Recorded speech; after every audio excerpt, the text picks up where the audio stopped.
Good afternoon guys. Kamusta na mga sir? Kamusta ang araw nyo? For today's video, i-maintain natin tong power window natin kasi ang problema ayaw niyang sumara. So bumababa siya. Ayan. Pero kung mapapansin nyo, ayan, tinataas ko, ayaw niya.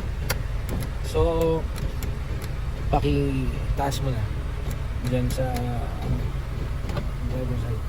So ang issue nito, pagka ganito, hindi naman yung mechanical niya kagad sa loob.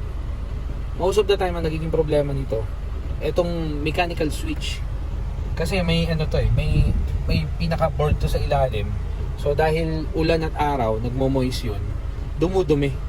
So yung contact point niya sa loob, dumudumi, hindi gumagana. Mapapansin niyo yung nagluloko. Pero to, save ng symptoms ng may problemang mechanical sa loob kasi hindi mo maririnig yung motor na maandar. Pero hindi ko maandar yung motor, may problema na. Again, yung pinaka board niya lang na marumi ang kailangan linisin dyan. Okay. Yan. So babaklasin natin siya. Turo ko sa inyo, basta ang importante lang, madali lang naman baklasin to. May screwdriver kayo, tapos syempre papatayin nyo uli yung negative side sa battery. Tapos kailangan nyo nga pala dito ng contactor cleaner. Yan, yun lang ang kailangan nyo.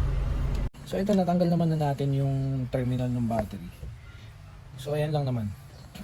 So pag wala ng tornilyo, natanggal nyo na. Dito may tornilyo yan. Dito side na to, dito, tsaka dito sa ilalim. Kapag malinis na, wala na. Tatanggalin nyo to. Which is napakadali naman eh. Tataas nyo lang yan. So pag natanggal nyo na, tatanggalin nyo pa rin itong may clip yan dito sa baba. Ayan. Ayan. Nakaklip lang yan. Ipupush up nyo lang siya. Tapos pag maluwag na yung mga gilid, tataas nyo lang kasi nakaklip yan pataas. Yan. Tanggal nyo na siya. Ipigain nyo lang to. Yung button na to. Yan, hubot na. So yan, okay na. So ganito. Ganyan itong panel na to. Nakakawit yan dito. So ganyan na yan. So, ipupush nyo lang siyang ganyan. So, ganyan lang. Label the rest. Ito yung contact cleaner na DWD-40. Ito yung kailangan nyo kasi ito, safe siya sa plastic. Harmless siya sa mga plastic, mga metal. So, lilinisin nyo lang talaga yung mga contact point. So, ito, tatanggalin nyo yan. Tatanggalin nyo yan para matanggal nyo yung sa side ng contact. So kung mapapansin nyo, may kalawang siya. Kasi yan yung moist, yung moisture. Diyan na pupunta. Ayan, yung mapapansin nyo, may kalawang.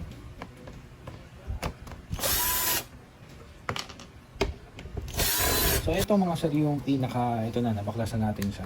Napakadali lang naman baklasin yan. So ito yung sa centralized lock. So ito yung sa power window niya.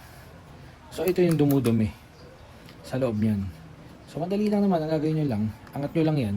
Yan, may mga lock lang yan na plastic eh. Which is mas sensitive pag plastic. So kailangan very light lang.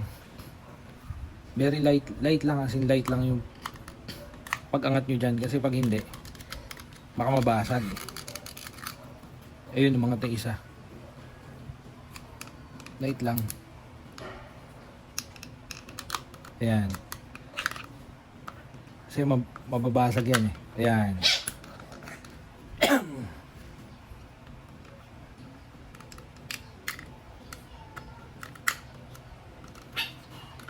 Ayan. Ayan, kapag ganyan na naangat nyo na siya, tandaan nyo lang yung markings na ito yung sa centralized lock at itong sa baba yung sa power window. Ayan.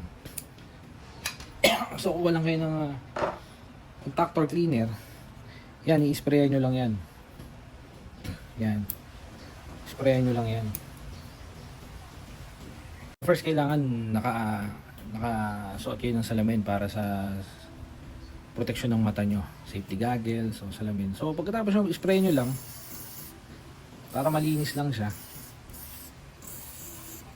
Ang ano naman, ang contact cleaner naman, very safe naman siya. Hindi niya kayang sirain yung mga yan kahit na isprayan nyo yan. Kasi again, nililinis niya lang yung mga contact point na pinagkikiskisan nung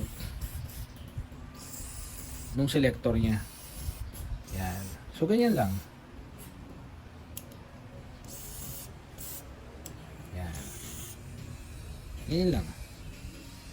So yan, malinis na yan. Again, bago kayo mag-decide na baklasin yung mismong motor, yung rotor sa gilid ng power window nyo, pagka totally ayaw umandar, check nyo muna yan. Kasi yan lang naman halos ang pinagmumula ng sira. Hindi naman yung mismong motor. Kasi dry, ano yun eh, naka-seal type yun eh. Bukod sa may mga goma sa gilid yun, maraming grasa yan sa loob. So ito muna. So yan, malinis na siya.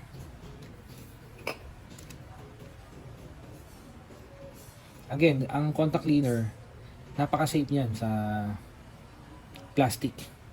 And any contact point dyan, napaka-safe niyan. Talaga malilinis lang yan. Again, tandaan nyo lang yung markings. Yung sa centralized lock. Tsaka yung sa power window nyo. Yan, ingatan nyo lang yung pagbabalik. Kasi, yan, dahan-dahan lang din yung pagbabalik. Kasi medyo malutong na yan. Lalo na baga yung sasakyan natin, medyo nagkakaedad. Kaya kung mapapansin nyo, naibalik naman siya ng okay. Ano siya? Yung pagbabalik niya, make sure na yung sa centralized lock nasa gitna. At the same time, yung sa power window mo nakagitna din. Kasi may mga lock yan eh. May mga kamayan na nakatutok doon. Para pagka itinaas mo, pupush up siya. Pag ibababa may window, pupush down siya. Same din sa centralized lock. So again, bago nyo siya ikabit, testingin nyo muna kung naikabit na maayos, saka kung working sila na maayos. So ito okay naman siya, wala naman siyang problema. Again, nalinisin natin siya ng contact cleaner. So kakabit niya, yan. So medyo tricky lang dito yung pagbabaklas ng panel ng pinto. Kasi ingatan nyo mabuti, pagka binaklas nyo lang siya ng persahan, plastic lang yung mga kinakabitan ng tornilyo niya. So ang tendency, ma-lost thread yun, mabasag, mabaklas. Papagpag na yan. So sundan nyo lang. Dun, nasa video naman natin yan ngayon. So dito yung pagkakabit niyan, kailangan higpit daliri lang. Mapapansin nyo, daliri lang gamit ko. Pero nung binabaklas ko kanina, pwede naman yung pagbabaklas nyo, kung meron kayong pambaklas na makina, pwede naman. Pero pag magbabalik, hindi ko ina-advise yun. Kahit matagal, okay lang. Basta kailangan higpit kamay, daliri lang yan. Kasi again, mga plastic yan eh. Tapos kung makikita nyo, exposed to. Pinaka-board niya, exposed yan. So imagine dito yung pag umuulan, yung panel na to nakadikit sa bakal na pinto. So may moist yan. Nagmo-moist yan siyempre. Oh. Ito naka-pin lang naman yan. So wala naman ligaw yun. Kasi una kung anong shape nyo yan. Kabit na. So again dito ang ginagawa lang yan. Gaya yung plastic lang. So yun yung mga nababasag. Kakawit yung muna yun. Yan. Okay na. Tapos yung mga side niya, naka-clip lang yan. Ayan. Okay na. So,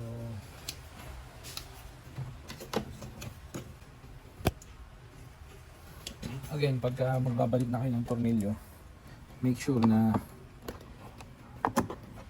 lalo na yung mga plastic lang.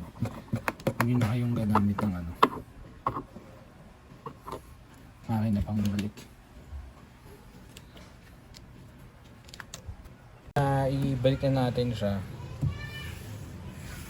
Walang basag, walang missing parts. So wala din siyang na-lost thread o naraspa na tornilyo. So make sure na even yung mga small details na maibabalik nyo. So mga sir, ito na. Ayan, nagbababa na siya. Ayan, mataas na rin siya. Ayan. Ayan. So kung mapapansin nyo, smooth siya, wala siyang problema. So sir, ayun, okay na siya. So thank you sa time Please pa like, share, and subscribe na din. Pahit na rin yung notification bell para pag may bago tayong video, ma-update kayo.